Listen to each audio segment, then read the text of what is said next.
This is the story that every drone pilot dreads. You're flying a paid job, everything's perfect, and suddenly your drone falls out of the sky, or worse, it flies away. You panic, the client's watching, and you're thinking to yourself, did I just lose this job? Today, I'm going to be sharing with you guys how I crashed slash lost my drone on my first drone job, what I did in the next 10 minutes, and most importantly, how I ended up saving the contract and my reputation. Let's set the scene. This was a high stakes real estate job, my first one, $600 for 15 aerial photos and video. Everything was going smooth. I did all my pre-flight checks except check the weather. I set my return to home altitude, and I even scoped out obstacles. But here's the thing, not everything goes as planned, especially when the pressure is high and the client is literally watching you work. I got the drone up for the exterior shots, took all the photos. Everything was going fine until I put the drone super high up and far away for a dramatic reveal of the property for the video. And out of nowhere, 5 mile per hour winds turned to 11 mile per hour winds. I'm literally looking at the drone.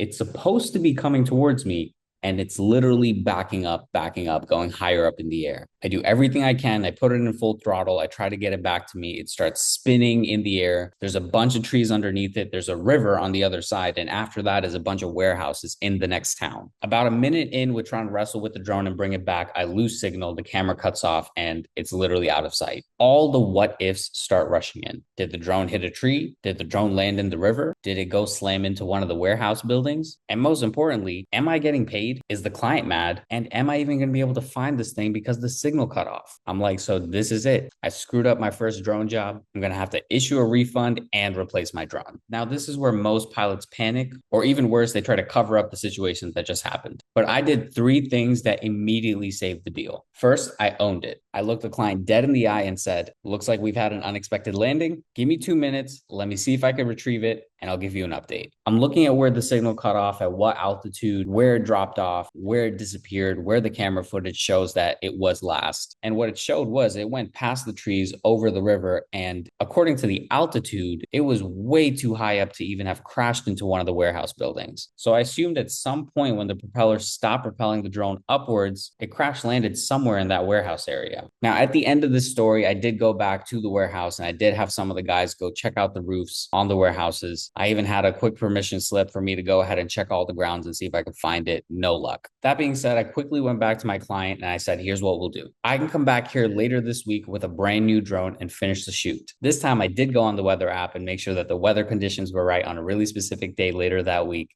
and we rebooked the shoot. And instead of offering a discount, I did offer to shoot the inside of the home with my iPhone. And that actually opened the opportunity for a new add-on service that I later added to my drone media company, but that's for a later video. Later that day, after my second failed attempt of trying to retrieve the drone at the warehouse, I hopped on the phone with DJI. They asked for all the flight records. They asked for the camera footage that I had. They told me to send it over to them so that they can assess whose fault it was. Obviously, it came back being my fault. And they were actually nice enough to give me a 25% discount to replace my drone. So yeah, I took the hit on replacing a $600 drone with a $600 shoot, but hey, technically I didn't lose any money. And that client ended up paying me thousands and thousands of dollars later on. So no harm, no foul. Not gonna lie, it would have been good to have drone insurance at that time. I purchased a new drone, got expedited delivery, and received the package within just a few days. Met with the client, completed the shoot, and handed over the footage. And the client actually told me they were really impressed with how I handled the situation. And like I said, they booked me again and again and again for all the other listings that they had that year. From there, they introduced me to all the other real estate agents at their firm, but that again,